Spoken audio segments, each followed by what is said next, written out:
Joseph.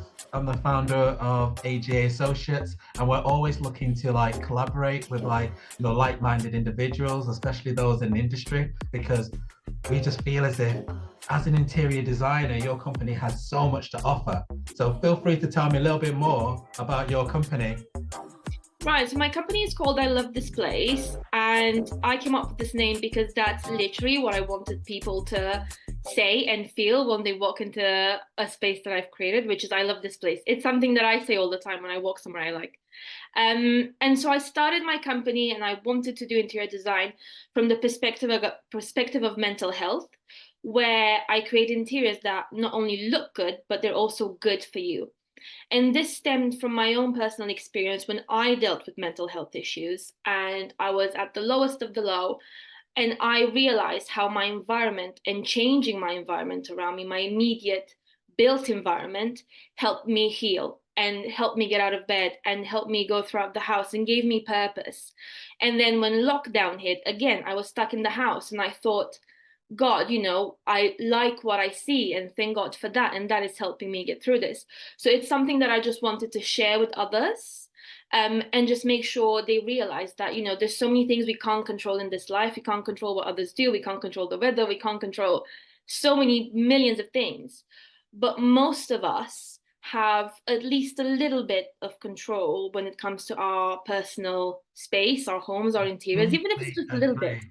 Yeah, no, I completely agree. It's, you know what I really like about this conversation is the fact that your company was literally grew out of a situation that required a need and a solution. So the fact that you're trying to create something that, orbits around inclusive design, this is something that really, you know, it's very sentimental to me, especially due to the fact that we work on various community centers, early years schools, and also various schools and, hospitality projects. It just means that you're engaging with individuals that have a priority of creating some sort of inclusive design that is sustainable. And, we need more individuals like this. This is why, having conversation with yourself, it's just meaningful. But tell me a little bit more about, like, say, little strategies that you utilize in order to, put together your design, so the public, especially on this podcast, will be able to hear a little bit more about you. Yeah, no, I always start any consultation with asking people how they want to feel in the space and what are their needs from an emotional level.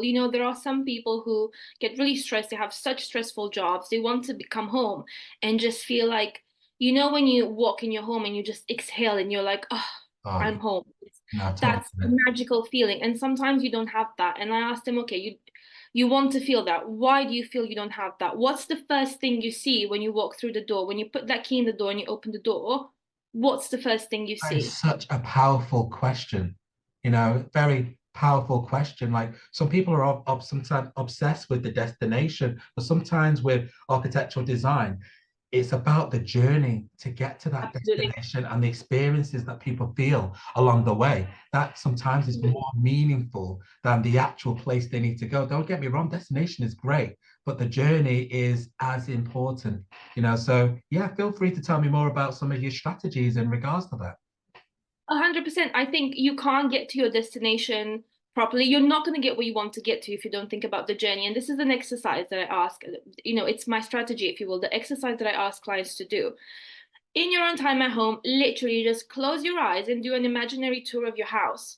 From the second you walk in and you go through every room, or from the second you wake up, what do you see? And just consciously think about all the things that you see and how they make you feel. Because sometimes, we have this, I don't know, this feature wall that we inherited with the house, and we don't really like it, but whatever, it's there, we just leave it. We can't be bothered to change it. But that every day is annoying you. It just becomes such an ingrained part of your daily home experience that you think, oh, I'm just going to put up with it. But change it. It's bothering you. Put it on the list. What else? Walk to the next room. How do you feel in here? How would you like to feel? And then once we go through all of these things, we come up together with solutions for all of them. So you walk in your hallway and it's messy. It makes you feel agitated. What do you have?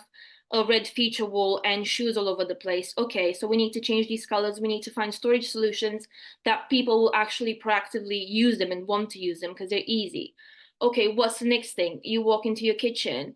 Do you feel like it's not easy for you? You get annoyed because you have nowhere to put your bags and you just leave them on the floor, but it's annoying that they're on the floor. It's just walking through and consciously thinking about your home and how you feel using your home. Like, what's the user experience in your own home? Because that's what makes you feel in a certain way, and then it makes you behave in a certain way.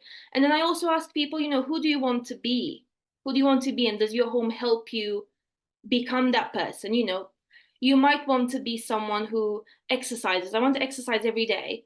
But okay, where's your yoga mat? Do you have access to it? Is it somewhere you have a designated corner that it's easy to get to, your stuff is there, and you can just get straight on it? Or is it somewhere on top of a cupboard in the back with bags in the front? This is it. All of these things. But it's very interesting. Sometimes a lot of clients, they just need to be asked the right type of questions in order to get the right type of response. And sometimes it's almost like trying to create some sort of like map, like roadmap from A to B with a series of questions that allows them to literally, progress the project in a seamless manner.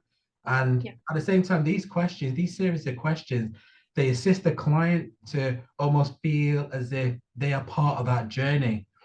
So for us, as an architectural practice, we don't like to assume that we know everything. We like to ask those important questions just to tease out some of those nuances, get an understanding of, say, for example, if it's like a couple, what's the relationship like? What do you like? How do you experience the space? And then go to the other person and ask them, how do they experience the place? And then, because they may not have actually had that conversation, and then suddenly there's a surprise when we start going through some sort of like look and feel in the design, and they've got two different narratives rather than an immersive approach. Okay, so we've had many scenarios whereby we've talked to one partner and they've talked about how they would really like to engage with the children in a very particular way, be able to see what the children are laughing at around the corner of some of these exhibition spaces, or some of these say theater rooms or in-house cinemas and things like that. It's all about the experience, isn't it? It's Absolutely. Everybody's experience is different from the next clientele, and that is one thing that we really like to hang our hat on. And we like to be known for listening. We have a saying, we don't like to assume a thing. We like to digest, listen, and then find out how we can work to your parameters. And, from there, create a meaningful design, that has limited amount of surprises, because nobody likes surprises, and a true value for what they're trying to really, try to get some sort of like true value of what their true vision of what they're trying to aim for. So, with that said, because we're going to have to wrap up soon, but what we will do, here's your window of opportunity. Feel free to tell the audience a little bit about your company, where to find you, and, this is your moment. Feel free to tell them. Perfect. Where can they find you? Right. So my company is called I Love This Place. My website is ilovethisplacedesigns.com. I'm on Instagram, I Love This Place by Raluca, which is my name. And I'm all about creating interiors that are not only good to look at, but they're also good for you and help you become the person you want to be. Excellent. I can't express. That was well said. So anybody who wants to reach out to Raluca, feel free to get in touch with AGA Associates. We're more than happy to make recommendations of her fabulous work that she has done. And you know what? We would love to have her again. So Raluca, feel free to give them a wave goodbye. Thank you. It's been an absolute pleasure. Okay. Likewise. Thank you. All right. Thank you.